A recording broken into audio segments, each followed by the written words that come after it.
Hello नमस्कार दोस्तों। सो आज एक बहुत ही नए टॉपिक के साथ हम शुरुआत करते हैं। बिल्कुल बेसिक, मतलब बहुत ऑप्शन चेन हो गई, प्राइस एक्शन हो गया, डाटा शीट हो गई, सब देख लिया हमने। क्या होता है, पोजीशन क्या होती है, वो सब बहुत दूर की बात है। वो लाइक हम एमएससी कर रहे हैं, लेकिन मतलब पोस्ट ग्रेजुएशन कर रहे हैं, लेकिन उसके पहले हमें बहुत बेसिक चीज़ पता होनी चाहिए। मार्केट में जो भी काम कर रहे हैं या इंटरेस्टेड हैं काम करने में, वो क्यों क्यों कर रहे हैं या क्यों करना चाहते हैं, उसके पीछे का कारण क्या है कि मार्केट में वो मार्केट उनको अट्रैक्ट करता है, या मार्केट में काम, कोई ऐसी मजबूरी तो है नहीं किसी की मार्केट में काम करना। एक शॉर्ट ऑफ केस में मार्केट में काम करना बहुत इंपॉर्टेंट भी है। वो बाद में देखेंगे क्यों मार्केट में रहना इंपॉर्टेंट है, लेकिन अभी बहुत बेसिक चीज़, मार्केट में हमको आना क्यों है, कारण क्या है हमारा मार्केट में होने का। मतलब कुछ ऐसे गोल्स हैं, कुछ ऐसे टारगेट्स हैं हमारे, जो हम फाइनेंशियली स्ट्रांग होके रिजॉल्व कर सकते हैं। और बहुत ज़्यादा एक हमारी सेकंड इनकम हो सकती है मार्केट।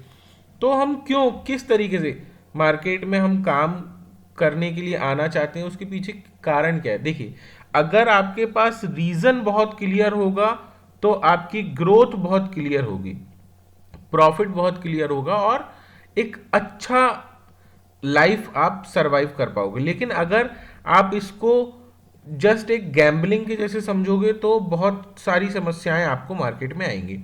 तो आज के दिन सबसे पहले ये देखते हैं कि मार्केट का रोड मैप क्या होता है, किस तरीके से काम करता है। मैं ये नहीं बताऊंगा ये ट्रेडिंग अकाउंट इसमें खुलवाते हैं, ये सब कुछ भी नहीं, वो बहुत बात की बात है। पहली चीज़, मार्केट से आपको लेना क्या है, मार्केट क्या है। मतलब मार्केट एज अ करियर देखते हो आप, मतलब कि आप या तो बहुत सारे काम ट्राई करके छोड़ चुके हो, आपका मन नहीं कर रहा, और आपको लगता है कि मार्केट में एक करियर बनाया जा सकता है, मार्केट में रह के एक वेल्थ जनरेट की जा सकती है, एक सर्वाइवल किया जा सकता है, फैमिली ग्रोथ की जा सकती है, तो आप मार्केट में हो। तो मार्केट को आप एज अ करियर ट्रीट करते हो, पहला कारण तो ये हो सकता है। यहाँ पर अगर मार्केट को आप एक करियर के जैसे देखते हो तो आपका नज़रिया दूसरा हो जाएगा, बहुत ब्रॉड हो जाएगा, सोच आपकी बहुत ज़्यादा हो जाएगी, बहुत दूर तक सोचना पड़ेगा, हर बारीकी को समझना पड़ेगा। अगर आप करियर को सोच के काम करते हो तो उसमें इतनी ज़्यादा चीज़ें आपके पास होनी चाहिए कि आप समझो। अगर आप कहीं पे मान लो जॉब कर रहे हो और आपकी एक अच्छी इनकम है, मतलब लाइक सिटी पे डिपेंड करती है इनकम कि आप बी ग्रेड या सी ग्रेड या ए ग्रेड सिटी में रह रहे हो, वहाँ पर मान लो आपकी जो भी इनकम जनरेट हो रही है, अगर आप सी ग्रेड सिटी में रह रहे हो, 35-40 हज़ार रुपये, 50 हज़ार रुपये महीना आपके पास आ रहा है, आपका खर्चा 25-30 हज़ार रुपये, 20 हज़ार रुपये आपके पास बच रहा है। लेकिन वो जो आपके पास जो सेविंग हो रही है, उस सेविंग से आपको नहीं लगता आने वाले 5 सालों में मैं एक कार खरीद सकता हूँ या फिर एक घर मेरा खुद का हो सकता है। तो उसके लिए अगर आप मार्केट में आना चाहते हो कि यार मार्केट में मैं इसको एक सेकेंड इनकम जनरेट करके एक अच्छा आउटपुट निकाल के आने वाले 5 साल 10 साल में एक एक अपने गोल्स अचीव कर लूंगा, तो वो होते हैं शॉर्ट टर्म टारगेट्स आपके। उसमें वो टारगेट्स ही होते हैं, मेरे को 5 साल बाद ये कार खरीदनी है, 10 साल बाद मेरे पास खुद का घर होना चाहिए, मेरे पास एक फार्म हाउस होना चाहिए। क्योंकि आपकी इनकम ऑलरेडी कहीं से आ रही है, उस इनकम को डायरेक्शन देने के लिए आप मार्केट में आए हो, तो वो होते हैं शॉर्ट टर्म टारगेट्स। ठीक है। और एक होता है वेल्थ जनरेशन। मान लीजिए कि आपके पास कोई सोर्स ऑफ इनकम आ रही है, ठीक है, लेकिन रिटायरमेंट प्लान आपका कुछ नहीं है, और आप चाहते हो कि मार्केट में जैसे अभी आप मान के चलो आपको 3 लाख रुपए महीना मिल रहा है अभी, वो 3 लाख रुपए महीने में 1 लाख में आपका खर्चा हो जाता है, 2 लाख रुपए आपके पास सेविंग हो रही है हर महीने की, मेडिकल एडिकल काट के मान लो 1.5 लाख रुपए आप बचा पा रहे हो। सो आप अभी बचा रहे हो, सही से काम कर रहे हो, आगे पता नहीं कैसा होगा क्या होगा, है ना, क्योंकि कोई पेंशन वाली बात तो है नहीं, आप प्राइवेट में काम कर रहे हो। आप चाहते हो कि यार मेरे पास इतना फंड हो कि जैसे ज़िंदगी में अभी जी रहा हूँ वैसी ज़िंदगी मैं 50 के बाद भी जीऊँ या 55 के बाद भी जीऊँ या अर्ली रिटायरमेंट के बाद भी मैं टेंशन फ्री रहूँ, क्योंकि आज जो आपका काम 1.5 लाख रुपए में हो रहा है वही चीज़ आने वाले 30 सालों में आपको 2.5 लाख रुपए या 3 लाख रुपए लगेंगे उसी चीज़ के लिए। महंगाई के कारण मार्केट इस तरीके से भाग रहा है। तो आपके पास फंड का एलोकेशन भी उतना ज़्यादा होना चाहिए। यहाँ पर आज आपका काम जो 1 करोड़ में होगा वही काम आपके पास 3 करोड़ या 4 करोड़ रुपए होने चाहिए। तो आप उस तरीके से अपने आप को देखते हो कि यार मेरे पास 55 साल 50 साल में इतना रिटायरमेंट फंड होना चाहिए जिससे मैं एक SWP विड्रॉल प्लान बना लूंगा, जिससे सिस्टमेटिक विड्रॉल करते जाऊंगा। आज मैं 1.5 लाख रुपए 3 लाख रुपए मेरा खर्चा हो है तो बाद में मैं इतना, तो मेरे को क्या एक स्टैटिक ग्रोथ मिल जाएगी कि वहां से मैं पैसा विड्रॉल करने के बाद मेरी लाइफ आराम से चल जाएगी। ठीक है, या फिर मैं रिटायरमेंट के पहले कुछ एक ऐसी पैसिव इनकम जनरेट कर लूं, जैसे कि कोई इंडस्ट्री डाल ली, कोई होटल डाल ली, कोई हॉस्टल डाल लिया, बॉयज़ हॉस्टल गर्ल्स हॉस्टल, ऐसे बहुत सारी चीज़ें जो आपने एक मार्केट बना लिया। ये लॉन्ग टर्म इन्वेस्टिंग के बाद आपने एक ऐसी वेल्थ क्रिएट कर ली जिस वेल्थ से आप अब मंथली इनकम आपकी जनरेट होने लगी है और आपकी लाइफ और ज़्यादा सुगम होती गई है, वहाँ पर आपने इन्वेस्ट करा। तो ये 3 अलग अलग कैटेगरी है मार्केट में काम करने के लिए। ठीक है, सो अगर आपके पास आपकी कैटेगरी क्लियर होगी तो आपका गोल फिक्स होगा, आपके टारगेट्स फिक्स होंगे और वो चीज़ आपके लिए अचीवेबल होगी। ठीक है, अब मान के चलो कोई व्यक्ति शॉर्ट टर्म टारगेट्स हैं उसके, मतलब कि वो 5 लाख रुपए लेके आया है और वो बोला है कि मैं यार कुछ स्विंग ट्रेड करूंगा मार्केट में, और मार्केट में कोई स्टॉक उसने बाय किया 200 रुपये 300 रुपये के भाव पे, मान लो बाय कर लिया, वो स्टॉक उसका गिर गया। ठीक है, तो जब वो स्टॉक 200 रुपये का था 180 रुपये हुआ, भाई ने बेचा नहीं। ठीक है, कोई दिक्कत की बात नहीं है, नहीं बेचा उसने वो स्टॉक। उसने वो स्टॉक फंडामेंटल टेक्निकल सारे एनालिसिस करके उसने वो स्टॉक खरीदा। पहले बता रहा हूँ, मान लो इसको, ये भाई को मान लो इसको सब बहुत अच्छे से आता था, क्लियरिटी थी, काफ़ी अच्छा था इसको देखने में, लेकिन उसने 200 रुपये के भाव पे कोई स्टॉक खरीदा 5 लाख रुपए का। अब वो मार्केट की कंडीशंस के कारण गिर गया। स्टॉक में कोई दिक्कत नहीं है, फंडामेंटली कोई दिक्कत नहीं है, अच्छा स्टॉक था, सारी चीज़ अच्छी थी। अब ये नीचे आ गया 180 के भाव में आ गया। ठीक है, सो या तो इसको वहां पर 2-3%, क्योंकि ये स्विंग ट्रेड कर रहा है, तो मैक्स 2% के भाव पे निकल जाना चाहिए, मतलब 10,000 का लॉस दिखे भाई को बाहर आ जाना चाहिए, क्योंकि ठीक है ये स्विंग ट्रेडिंग है, कुछ वीक्स चलाना चाहता है, कुछ मंथ्स चलाना चाहता है ये। या तो ये क्या करता है कि उसने इस 5 लाख रुपए को एक एलोकेट कर दिया है कि मैं हर महीने 50,000 का फंड मार्केट में लगाऊंगा, जिसको हम SIP भी बोलते हैं। ये वो SIP नहीं है जो हम कहीं से करा रहे हैं, ये हम खुद से कर रहे हैं कि हर महीने में 50,000 रुपये का फंड डालूंगा। लेकिन मान लेते हैं इन्होंने एक बार में 5 लाख का फंड डाल दिया। अब जब मार्केट में वो 1-2% गिरा तब तो आपने निकाला नहीं, और फिर मार्केट में 6 महीने के अंदर मान लो वो 300 का स्टॉक 150-120 के भाव में आ गया, और ये भाई साहब का व्यू क्लियर ना होने के कारण कि इनके कुछ गोल्स हैं, इनके कुछ टारगेट्स हैं, ये अपने आप को एज अ स्विंग ट्रेडर इस तरीके का समझने लगे जो एज अ करियर के लिए काम कर रहे हैं, और इन्होंने वो 120 के भाव पे बेच दिया।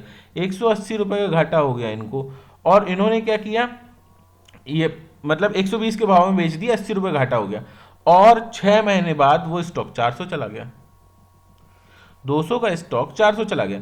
तो इन्होंने तो लॉस बुक किया, लेकिन इनका गोल अगर क्लियर है कि 5 साल से 10 साल तक मुझे कोई भी दिक्कत नहीं है, मैंने जो पैसा वहां पर डाला है वो पैसा आने वाले 5 साल 10 साल के लिए एक इन्वेस्टमेंट पड़ा है। मैं अच्छा, लॉस कब होता है, प्रॉफिट कब होता है, सिंपल सा रूल है दोनों का।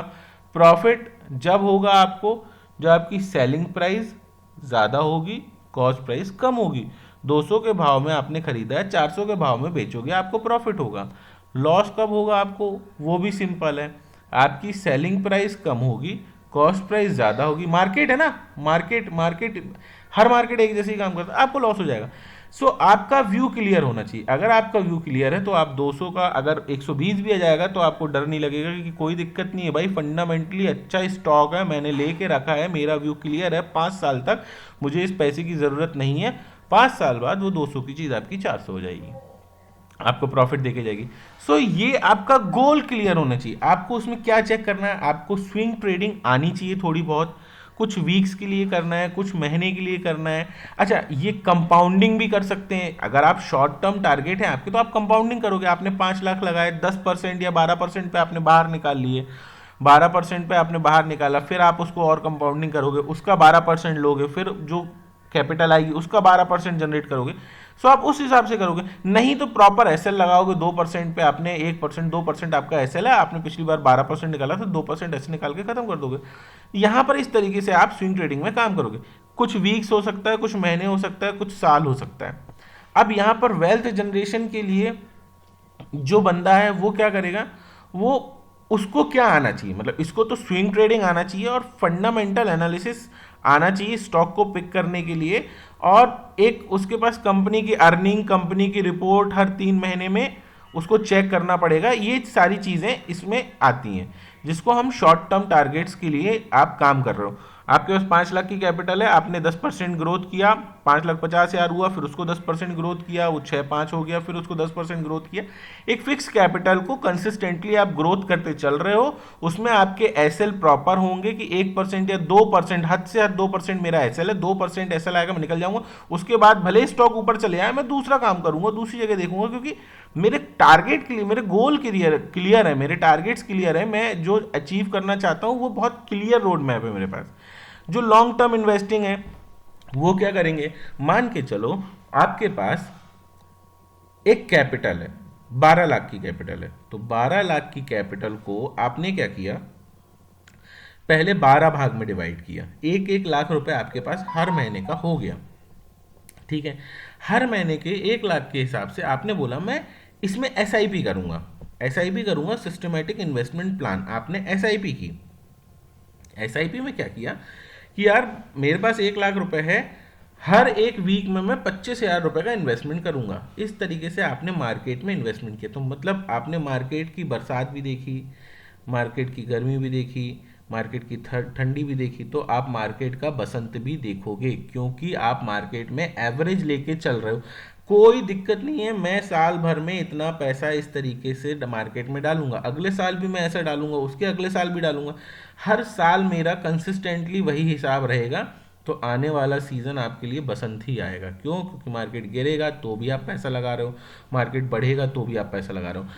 ये बात याद रखो कि मार्केट में जो वेल्थ जनरेशन होती है ना, वो जब मार्केट बियर मार्केट चलता है ना, वो जो बियर मार्केट रहता है वही आपको वेल्थ जनरेट करा के देता है। क्योंकि 100 रुपए की चीज जब आपको 40 रुपए में मिल रही है तो भी आप पैसा लगा रहे हो, 60 रुपए में मिल रही है तो भी लगा रहे हो, 20 रुपए में आ जाएगी तो भी आप लगा रहे हो। आपका एवरेज ऑलरेडी नीचे का बनता जाएगा, और आप, क्योंकि आपका ग्रोथ रेट 15 साल, 20 साल, 30 साल के लिए है, तो आपका जो भाव निकल के आएगा वो निकल के आएगा 100 रुपए, और वो स्टॉक पहुंच चुका होगा 10,000 रुपए पे। लॉन्ग टर्म आप बहुत ज़्यादा प्रॉफिट कमाओगे। सो ये बहुत क्लियर होना चाहिए। यहाँ पर आपको बहुत ज़्यादा नीचे आ गया, ऊपर चला गया, कहाँ चला जाएगा मार्केट, घुस ना जाए, यहाँ नीचे ना आ जाए, 25,000 के नीचे ना आ जाए, अरे 20,000, आपको इस सबसे कोई लेना देना नहीं। आपने बोला 25,000 रुपये हर सप्ताह मार्केट में डालना है मुझे, इतने सालों तक हमेशा मैं डालते जाऊंगा, at the end of the year आप जब देखोगे तो आपको बसंत ही मिलेगी।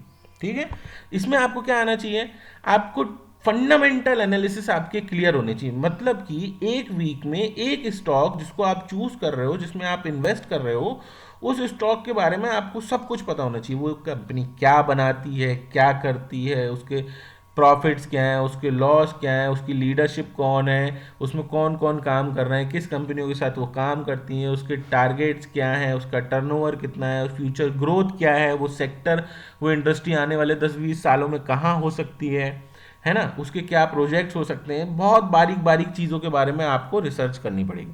तो इसके लिए आपको मिलता है 1 सप्ताह। 1 सप्ताह आप 7 दिन कंपनी के बारे में अच्छे से रिसर्च करो और उसके बाद पैसा लगा दो। यहाँ से आपकी वेल्थ जनरेट होती है।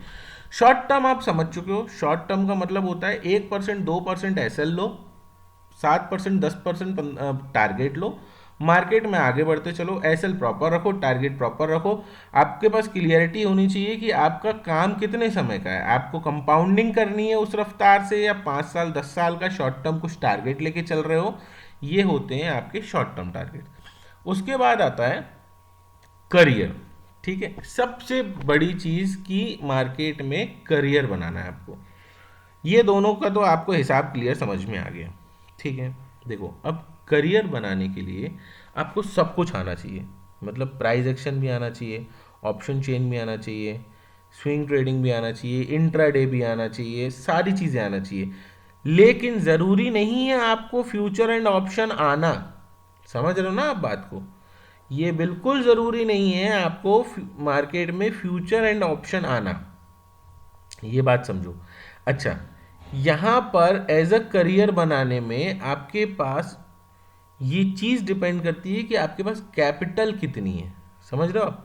आपके पास कैपिटल कितनी, इनके पास तो कम कैपिटल थी, इन्होंने चालू किया काम, धीरे धीरे धीरे धीरे धीरे धीरे बढ़ता गया। इन्होंने इंडिविजुअल हर महीने हर वीक लगाते गए। लेकिन आपको सिंगल गो में आपके पास तीनों होना चाहिए। मतलब ट्रेडिंग एज अ करियर बनाने के लिए आपको पास 3 काम होना चाहिए। 3 काम। कौन कौन से 3 काम? एक, कैपिटल आप वेल्थ जनरेशन के लिए रखोगे कि मार्केट से अर्न करके मैं हर वीक इतना पैसा एक अकाउंट के वेल्थ जनरेशन के लिए रखूंगा। ट्रेडिंग एज अ करियर, क्योंकि यही आपका करियर है, तो आपको इसको भी करना पड़ेगा। ये अलग ग्रुप चलेगा, इसको लेना देना नहीं है। एक अकाउंट है आपके पास, उसमें आपका वेल्थ जनरेशन चल रहा है, उसमें आप यही चीज कर रहे हो जो चीज ये वेल्थ जनरेशन वाला बंदा कर रहा है। दूसरा अकाउंट होगा आपके पास जिसमें आपके पास शॉर्ट टर्म टारगेट्स आपके होंगे कि यार मेरे को ये टारगेट्स हैं मेरे, इन्हें मुझे अचीव करना है, मेरे को गाड़ी चाहिए, घर चाहिए, या जो भी आपके एक्स वाई जेड टारगेट्स हैं वो होना चाहिए। और तीसरा और इम्पॉर्टेंट, मेरा मंथली एक्सपेंस आना चाहिए, तभी तो मैं ये दोनों चीज़ भी करूंगा और मेरा खर्च भी चलाऊंगा। तो इसलिए मार्केट में ये तीनों चीज़ आपके पास आनी चाहिए। लेकिन अगर ट्रेडिंग एज अ करियर भी बनाना है तो भी ज़रूरी नहीं है कि आपको फ्यूचर एंड ऑप्शन आए। ध्यान से समझो मेरी बात। अगर फ्यूचर एंड ऑप्शन आपको सीखना है, समझना है, करना है, बनना है, अच्छा बनना है उसमें, लेकिन ज़रूरी नहीं है कि उसको करके ही आप ट्रेडिंग एज अ करियर बना सकते हो। देखिए, आप उसमें इंट्राडे ट्रेडिंग करते हो अगर, तो आप कुछ स्टॉक्स होते हैं उनको बाय करते हो, उसमें आपका कुछ ज़्यादा दिक्कत नहीं होती। या तो आप इसमें आपके पास फंड होना चाहिए ताकि आप शॉर्ट सेलर बनो, मतलब बाइंग को छोड़ के आप बाकी चीज़ें करो ऑप्शन में। ठीक है, बाइंग को बिल्कुल टारगेट मत करो। ठीक है, इनिशियल डेज में तो बिल्कुल भी मत करो। लोग इनिशियल में ही बाइंग करते हैं, बाद में सेलिंग करते हैं। वो देखो आप, ये अलग है। पहले तो आप ये समझो कि किधर आपको जाना है। ठीक है, तो अगर ट्रेडिंग एज अ करियर बनाना है आपको, तो आपको शॉर्ट टर्म भी करना पड़ेगा, वेल्थ जनरेशन भी करना पड़ेगा, और मंथली भी आपको निकालना पड़ेगा। तब जाके आप एज आ करियर ट्रेडिंग को ले सकते हो। तो आपके गोल डिफाइन होने चाहिए। पहले तो आपका गोल क्या है? एज अ करियर है, शॉर्ट टर्म टारगेट्स वाले हो आप, कि आप वेल्थ जनरेशन वाले हो। ऐसा नहीं है कि आप 9 to 5 की जॉब कर रहे हो, शॉर्ट टर्म टारगेट है और आप ऑप्शन लेके बैठे हो, 10,000 रुपए का खरीद लेता हूँ यार, ऊपर चले आएगा तो मेरा क्या मतलब है आपके काम का? भाई आप अपना काम करो ना। यहाँ पर जो है वो अलग चीज है। आप ऑप्शन, अब यहाँ पर लोग जॉब कर रहे हैं 9 to 5 और ऑप्शन में काम कर रहे हैं। भाई कॉल ले लो, पुट ले लो, क्या मतलब है? क्यों कर रहे हो भाई? आप मत करो ना। वेल्थ जनरेशन करना है तो भी ऑप्शन कर रहे हैं, क्यों कर रहे हो? मत करो ना। हाँ, अगर ट्रेडिंग एज अ करियर है तो आपके पास ब्रॉड ऑप्शंस हैं, क्योंकि 24 घंटे आपको बैठना पड़ेगा उस पर काम करने। ये समझो, ये वर्ल्ड टफेस्ट बिजनेस है। मतलब सबसे बड़ा बिजनेस आप करने बैठे हो और कुछ भी आंख बंद करके कर दोगे? मजाक चल रहा है क्या? तो सीरियस होना पड़ेगा इसमें। समझ गए आप होपफुली? देखो, अब अगर आप करियर इसको देखते हो तो आपके पास क्या होना चाहिए? आपके पास प्राइस एक्शन भी आना चाहिए, आपको ऑप्शन चेन भी आना चाहिए, टेक्निकल एनालिसिस भी आना चाहिए, आपको क्वार्टरली कंपनी की रिपोर्ट्स भी चेक करना है, आपको F I S, D I S, retailers, इनकी एक्टिविटीज भी चेक करनी है। मतलब इतने ब्रॉड वे में सोचना है, तब जाके आप ट्रेडिंग को एज अ करियर अपना बना सकते हो। और अगर आप शॉर्ट टर्म टारगेट्स आपके हैं तो आपको स्विंग ट्रेडिंग आनी चाहिए, जो कुछ वीक कुछ मंथ्स चलेंगे, कुछ फंडामेंटल एनालिसिस आनी चाहिए स्टॉक के, और साथ ही साथ कुछ थोड़ा बहुत प्राइस एक्शन, कंपनी की अर्निंग कैसे चेक होती है, रिपोर्ट कैसे चेक होती है, इंडस्ट्री कौन सी इंडस्ट्री ट्रेंड में है, ये सब आपकी चेक होती है। तो इतनी मतलब आप पहले गोल क्लियर करो कि मुझे ये करना है, इसलिए मैं ये कर रहा हूँ, और उसके अनुसार मुझे ये चीज़ें आनी चाहिए। खिचड़ी बना के चीज़ों को करने की ज़रूरत नहीं। अगर आप क्लियर रहोगे, आपके गोल्स क्लियर रहेंगे, आप बहुत अच्छा फोकस कर पाओगे। शॉर्ट टर्म टारगेट्स क्लियर रखो कि भाई मैं 9 to 5 जॉब कर रहा हूँ, मेरा टारगेट है कार खरीदना, मेरा टारगेट है घर खरीदना। आप जॉब कर रहे हो, कुछ दूसरे काम कर रहे हो, बिजनेस कर रहे हो, तो मेरा टारगेट है वेल्थ जनरेशन। भाई मेरे को वेल्थ चाहिए, मैं आने वाले 5 साल में, 10 आने वाले 30 से 35 साल में मेरे पास 2 करोड़, 5 करोड़, 10 करोड़, जो भी जिस हिसाब से भी आप इन्वेस्ट करो, उतना फंड मैं देखना चाहता हूं मेरे पास। वेल्थ जनरेशन उस हिसाब से करो। करियर कर रहे हो तो फिर आपको शॉर्ट टर्म भी करना है, आपको वेल्थ जनरेशन भी करना है, और आपको मंथली भी निकालना है। ठीक है, ये चीज आपको क्लियर हो गई। देखो एक टेबल से समझते हैं इसको, ठीक है, कि क्या हो सकता है। देखो अगर आप इसको एज अ करियर समझते हो तो ये आपके पास मंथली पैसा आना चाहिए। मंथली पैसा आना चाहिए मतलब कि मान के चलो कि आपने एक कैपिटल है, आपके पास 2 लाख रुपए की कैपिटल है, ठीक है, या 5 लाख रुपए की कैपिटल मान लेते हैं। तो 5 लाख रुपए की कैपिटल को आपको इस तरीके से इन्वेस्ट करना है कि आपके महीने का जो खर्चा है 50,000 रुपये या 60,000 रुपये, उतना परसेंटेज निकले हर महीने। मतलब कि 12% आपको निकालना पड़ेगा हर महीने, तब जाके आपका वो खर्चा सेट होगा। अब 60,000 रुपये अगर आपके पास आ रहे हैं तो वो 60,000 रुपये में आप क्या करोगे? 60,000 रुपये में मान के चलो आपका 35-40 हज़ार रुपये खर्चा है, 20,000 रुपये आपके पास बच रहे हैं। तो 20,000 रुपये जो आपके पास बच रहे हैं, उन 20 मतलब वो 40,000 जो आपके पास है ना, मान के चलो जो 40,000 रुपये आपने मतलब 60,000 आपके पास आए, उसमें से 40,000 रुपये जो थे उसमें आपके खर्च भी होगा, और कुछ सेविंग्स भी आपकी हैं जो घर में फैमिली करती है सेविंग। आप तो कर नहीं रहे हो, लेकिन हाँ फैमिली करती है 10,000, 5,000, जो हर महीने की सेविंग होती है, जो इमरजेंसी फंड जिसको बोलते हैं, वो इसमें निकल चुका है। मतलब 30,000 रुपये आपका खर्चा, 10,000 आपका इमरजेंसी फंड, अब आपके पास 20,000 रुपये की कैपिटल बची हुई है। वो 20,000 की कैपिटल को एक हिस्सा आप वेल्थ जनरेशन में लगाओगे, जो हर वीक आप क्या करोगे? इन्वेस्ट करोगे। आपको 10,000 रुपये महीने के मिल रहे हैं, आप 2,500 रुपये हर वीक किसी स्टॉक में इन्वेस्ट करते चलोगे, जिससे आपकी वेल्थ जनरेट होगी। दूसरा जो आपके 10,000 रुपये हैं, वो आप शॉर्ट टर्म टारगेट्स को बना के उसको रखोगे कि मैंने ये 10,000 रुपये हैं, इसका मैंने इन्वेस्टमेंट किया सिंगल गो में, और मैं यहाँ से इसको बढ़ना अगले महीने फिर 10, या फिर उन 10 को इकट्ठा करोगे कि मेरे पास 1 लाख की कैपिटल हो जाए, 2 लाख की हो जाए, 5 लाख की हो जाए। ऐसे करके उस 10,000 को आपने इकट्ठा करके उसको एक कैपिटल में कन्वर्ट किया, और उस कैपिटल को फिर आप मार्केट में ट्रेड में लगाए कि भाई 50-50 हज़ार के आपने 10 ट्रेड लिए, उसमें भी आपने क्या किया कि 5 लाख रुपए तो 4 लाख के ट्रेड लिए आपने। उसके अलावा आपके पास जो 1 लाख रुपए वो आपने रोक दिया। क्यों? जब मार्केट नीचे आएगा कुछ ऐसे अच्छे स्टॉक मिलेंगे जिन पे मैं काम कर सकता हूँ, उस तरीके से आपने शॉर्ट टर्म। तो इस तरीके से करियर में आपको 3 चीज पे फोकस करना है। शॉर्ट टर्म टारगेट बहुत क्लियर है, स्विंग ट्रेडिंग आनी चाहिए आपको, फंडामेंटल क्वार्टरली रिपोर्ट चेक करो, दैट्स इट। वेल्थ जनरेशन करना, long term deep analysis, company growth, profit, ये इन सारी चीज़ों पे ध्यान दो। तो होपफुली मेरे ख्याल से मैंने आपको समझा दिया है कि मार्केट में अगर आपको काम करना है तो आपको क्या और कैसे चीज़ें आनी चाहिए। पहले आप ये डिसाइड करो, फिर मुझे बताओ, कमेंट करो कि आप किस कैटेगरी से बिलोंग करते हो। उस कैटेगरी में हम चलेंगे। ज़रूरी नहीं है कि हर कैटेगरी को भसड़ मचा दें, बिल्कुल इसके साथ वो उसके साथ वो, ऐसा नहीं करना। आप सोचो कि आपको क्या करना है, आपके गोल क्लियर हो जाएं, टारगेट्स क्लियर हो जाएं, आप बिल्कुल फोकस्ड हो जाओ कि मुझे मार्केट से ये करना है, और आप वो कर ले जाओगे। लेकिन अगर आप करियर बनाना चाहते हो, उसको शॉर्ट टर्म में कन्वर्ट कर दोगे, शॉर्ट टर्म को वेल्थ में कन्वर्ट कर दोगे, वेल्थ को शॉर्ट टर्म में कन्वर्ट कर दोगे, शॉर्ट टर्म को करियर में कन्वर्ट कर दोगे, कभी कुछ नहीं हो पाएगा, लॉस ही आएगा मार्केट में, क्योंकि क्लियरिटी है ही नहीं ना। ठीक है, सो पहले आप देखो, सीख देखो, अपने आप को समझो कि क्या कर सकता हूँ मैं मार्केट में, या मैं क्या कर सकती हूँ मार्केट में। कमेंट करो कि आप मार्केट से क्या चाहते हो, उस डायरेक्शन में अपन आगे बढ़ेंगे। अपन तीनों डायरेक्शन में, मैं तीनों डायरेक्शन में आगे बढ़ूंगा, आपके साथ ही बढ़ूंगा, ये भी शॉर्ट टर्म भी, वेल्थ जनरेशन भी, और आप सबको उसी डायरेक्शन में मैं लेके चलूंगा। कमेंट करो, जो करियर चाहते हैं वो करियर के डायरेक्शन में हम आगे बढ़ेंगे, जिनके शॉर्ट टर्म टारगेट्स हैं उनके साथ हम शॉर्ट टर्म में आगे बढ़ेंगे, और जिनके वेल्थ जनरेशन है उनके साथ उस डायरेक्शन में आगे बढ़ेंगे। ठीक है, होपफुली मैं आपको समझा पाया हूँगा कि मार्केट में उतरने का कारण आपको क्लियर होना चाहिए। चीज़ें अच्छी लगती हैं तो प्लीज़ लाइक शेयर सब्सक्राइब, और सबको बताइए कि मार्केट में किस तरीके से आप काम कर सकते हो। एक टेलीग्राम ग्रुप है, ज्वाइन कर लेना, जो चीज़ यहाँ नहीं बता पाता हूँ मैं वहाँ पर बता देता हूँ। थैंक्स फॉर वॉचिंग, मिलते हैं नेक्स्ट वीडियो में।